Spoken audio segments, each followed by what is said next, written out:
ଗୋଟିଏ ସୁନ୍ଦର ହୃଦୟ ହଜାର ସୁନ୍ଦର ଚେହେରାକୁ ପଛରେ ପକାଇ ଦେଇପାରେ, କିନ୍ତୁ ଜୀବନରେ ଏମିତି ଲୋକଙ୍କୁ ବାଛନ୍ତୁ ଯେଉଁମାନଙ୍କ ହୃଦୟ ଚେହେରା ଠାରୁ ସୁନ୍ଦର ହୋଇଥିବ। ନିଜର ଶକ୍ତି ସହ ଲଢ଼, ଅନ୍ୟର ଦୁର୍ବଳତା ସହ ନୁହେଁ, କାରଣ ପ୍ରକୃତ ସଫଳତା ନିଜର ପ୍ରୟାସରେ ମିଳିଥାଏ, ଅନ୍ୟର ହାରିବାରେ ନୁହେଁ। ଯଦି କାହାର କିଛି ଭଲ କରିପାରିବେ ନାହିଁ, ତେବେ କାହାର ଖରାପ ବି ଚିନ୍ତା କରନ୍ତୁ ନାହିଁ।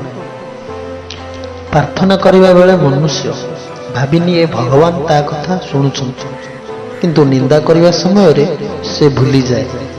ପୁଣ୍ୟ କରିବା ସମୟରେ ମନୁଷ୍ୟ ଭାବିନିଏ ତା କର୍ମ ଭଗବାନ ଦେଖନ୍ତୁ, କିନ୍ତୁ ପାପ କରିବା ସମୟରେ ସେ ଭୁଲିଯାଏ। ଦାନ କରିବା ସମୟରେ ମନୁଷ୍ୟ ଭାବିନିଏ ଭଗବାନ ସର୍ବତ୍ର ବିଦ୍ୟମାନ, କିନ୍ତୁ ଚୋରି କରିବା ସମୟରେ ସେ ଭୁଲିଯାଏ। ପରିସ୍ଥିତି ଚିରସ୍ଥାୟୀ ନୁହେଁ, ସମୟ ପରିବର୍ତ୍ତନ ହୁଏ। ଉପଯୁକ୍ତ ସମୟକୁ ଅପେକ୍ଷା କର। ସମୟ ଆସିଲେ ମୁହଁ ମୋଡ଼ି ଚାଲି ଯାଉଥିବା ଲୋକ ବି ଦିନେ ପାଖକୁ ଫେରିବ। ବନ୍ଧୁ, ଭଗବାନ ଆମକୁ ନା ହୀରା ପରି ଗଢ଼ିଛନ୍ତି, କିନ୍ତୁ ସେଥିରେ ଚମକ ନା ଆମ ନିଜକୁ ହିଁ ଆଣିବାକୁ ପଡ଼ିଥାଏ। ଆଉ ବନ୍ଧୁ, ଜୀବନରେ ନା ଭଗବାନଙ୍କ ହାତ ଧରି ବାଟ ଚାଲିବାକୁ ଚେଷ୍ଟା କରନ୍ତୁ। କେବେ ବି କାହାର ଗୋଡ଼ ଧରିବାକୁ ଆବଶ୍ୟକ ପଡ଼ିବ ନାହିଁ।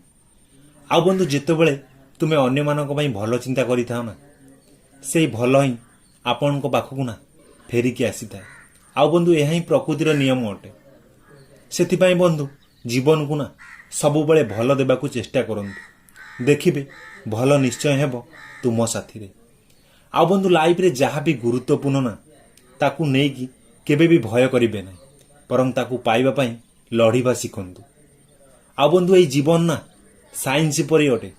ତୁମେ ଯେତେ ଏକ୍ସପେରିମେଣ୍ଟ କରିବ ନା, ରେଜଲ୍ଟ ସେତେ ବେଟର ଆସିବ। ଆଉ ବନ୍ଧୁ, କାନ୍ଦିବା ଛାଡ଼ିକି ନା ନିଜ ଦୁଃଖ କଷ୍ଟ ସହିତ ଲଢ଼ିବା ଶିଖନ୍ତୁ।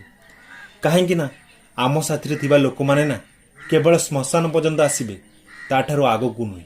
ଆଉ ବନ୍ଧୁ, ନିଜର ଧ୍ୟାନ ସବୁବେଳେ ନା ସେହି ଜିନିଷ ଉପରେ ରଖ ଯାହାକୁ ତୁମେ ପାଇବାକୁ ଚାହୁଁଛ, ବରଂ ତା ଉପରେ ନୁହେଁ ଯାହାକୁ ନା ତୁମେ ହରେଇ ସାରିଛ। ଆଉ ବନ୍ଧୁ, ସେଇ ସୁଖକୁ ଭୁଲିଯିବା ଉଚିତ ହେବ ଯାହା ଅନ୍ୟର ଦୁଃଖର କାରଣ ସାଜୁଛି। ଆଉ ବନ୍ଧୁ, ଏଇ ଜୀବନରେ ନା ହାରିଯିବା ଭୁଲ ନୁହେଁ, ବରଂ ହାର ମାନି ନେବା ନା ଭୁଲ ଅଟେ। ଆଉ ବନ୍ଧୁ, ଜୀବନରେ ଅନୁତାପ କରିବା ବି ଛାଡ଼ି ଦିଅନ୍ତୁ। କିଛି ଏମିତି କାମ କରିକି ଦେଖାନ୍ତୁ ଯେମିତି ନା ଲୋକମାନେ ଆପଣଙ୍କୁ ଛାଡ଼ିକି ଅନୁତାପ କରିବେ। ତ ବନ୍ଧୁ, ମୋର ଏଇ ଛୋଟ ଛୋଟ କଥା ଯଦି ଆପଣଙ୍କୁ ଭଲ ଲାଗିଥିବ